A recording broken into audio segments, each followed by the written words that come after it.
মনে রাখবেন, কিছু কিছু দুষ্টজনের উপদ্রব আছে, আপনি খেয়াল করেন না। ঘরে ঘরে মানুষ এটা ফিল করছে না। বহু মানুষ হাহাকার করছে, আমরা রাকির নাম্বার দিয়ে রাকিদেরকে রেফার করে কুলাতে পারছি না, এই পরিমাণ মানুষ আক্রান্ত। বাচ্চা কাচ্চা অস্বাভাবিক দুষ্টামি করে, মানে সীমাহীন, মানে কোনো স্বাভাবিক কিছু না।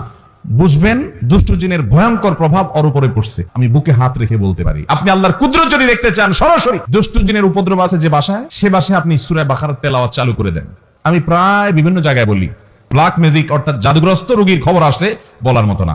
আমি বলি ভাই আমারও তো একই অবস্থা। আমার কাছে যত ফোন আসে দেশের একেবারে সর্বোচ্চ লেভেল পর্যন্ত, এমন এমন কিছু পদাধিকারী ব্যক্তিদের তরফ থেকে ফোন আসে, রিকোয়েস্ট আসে যে কল্পনাও করা যায় না যে এই লেভেলের মানুষগুলো পর্যন্ত সাফার করছে খুব মানে জটিল ভাবে।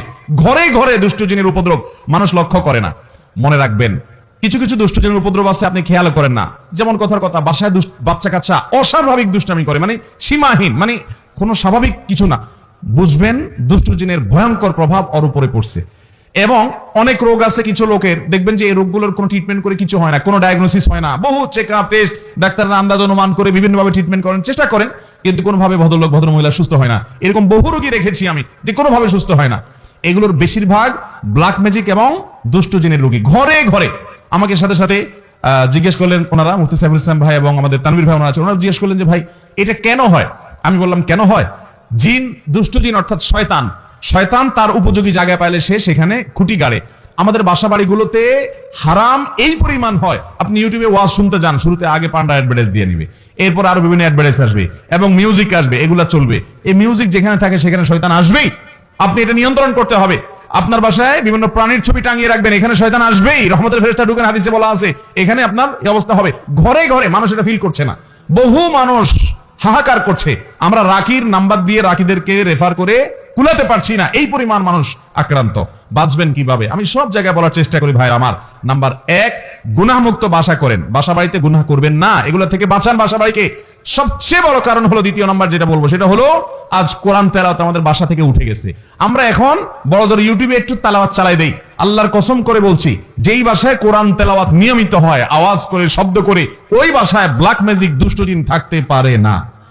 আপনি যদি মিরাকল দেখতে চান ভাইরা আমার, আমি বুকে হাত রেখে বলতে পারি, আপনি আল্লাহর কুদরত যদি দেখতে চান সরাসরি, দুষ্ট জিনের উপদ্রব আছে যে বাসায়, সে বাসায় আপনি সূরা বাকারার তেলাওয়াত চালু করে দেন, জোরে জোরে তেলাওয়াত করেন, নিজে না পারলে অডিও চালু করে দেন। আমি নিজের চোখে বহুবার দেখেছি যে অস্বাভাবিক আচরণ বাচ্চাদের, এটা সেটা, রুকিয়া চলছে, তেলাওয়াত চলছে, ভালো হয়ে গেছে।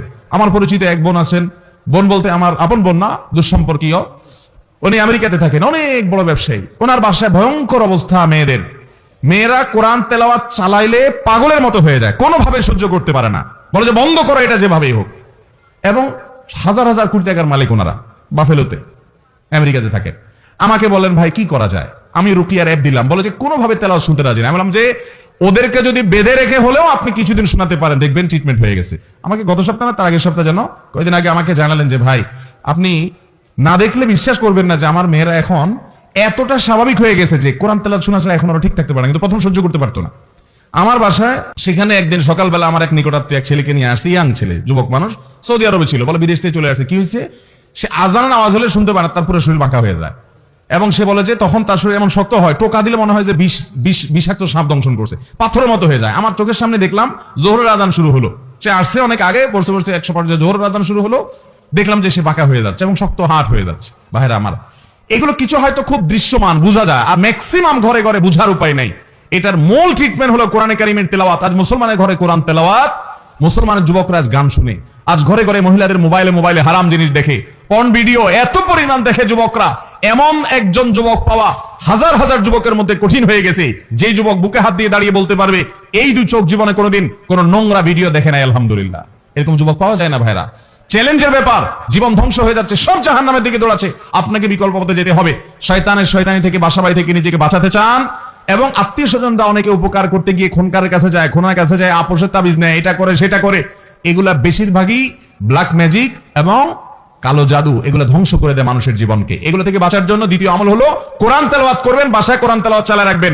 নাম্বার 3, আপনাকে তৃতীয় যে আমল করতে হবে, আমি সবসময় বলি বাসায় ঢুকতে বিসমিল্লাহ বলে ঢুকবেন, বাইরে হতে বিসমিল্লাহ বলে। বিসমিল্লাহ বলা ছাড়া বাচ্চাদেরকেও ঢুকতে দিবেন না, কাজের লোককেও ঢুকতে দিবেন না। ঢুকলে আবার বাইরে হওয়া বিসমিল্লাহ পড়ে আবার বিসমিল্লাহ পড়ে ঢুকো। হাদিসে আসছে কেউ বাসায় পড়তে বিসমিল্লাহ বলে ঢুকলে তার সাথে শয়তান ঢুকতে পারে না, প্রত্যেকের সাথে শয়তান থাকে, ওটা ঢুকতে পারে না। আর যদি বিসমিল্লাহ ছাড়া ঢুকে তাহলে শয়তানের সাথে সাথে ঢুকে পড়ে। খাওয়ার সময় বিসমিল্লাহ, সব কাজে বিসমিল্লাহ পড়বেন। এভাবে আরো বিভিন্ন আমলের মাধ্যমে এই উপদ্রব থেকে বাঁচবেন। ব্ল্যাক ম্যাজিক থেকে বাঁচার জন্য সৌদি আরবের সাবেক গ্র্যান্ড মুফতি শেখ আব্দুল আজিজ বিন আব্দুল্লাহ বিন বাজ রাহিমাহুল্লাহ একটা চমৎকার আমল দিয়েছেন, সারা পৃথিবীতে রাকিদের কাছে জনপ্রিয় আমল। কিছু পানির মধ্যে কিছু বড়ই পাতা, নির্দিষ্ট কিছু সূরা পড়ে, এটা লম্বা প্রসেস আছে, এটা দিয়ে গোসল করলে নিয়মিত ব্ল্যাক ম্যাজিকের প্রভাব কেটে যায়।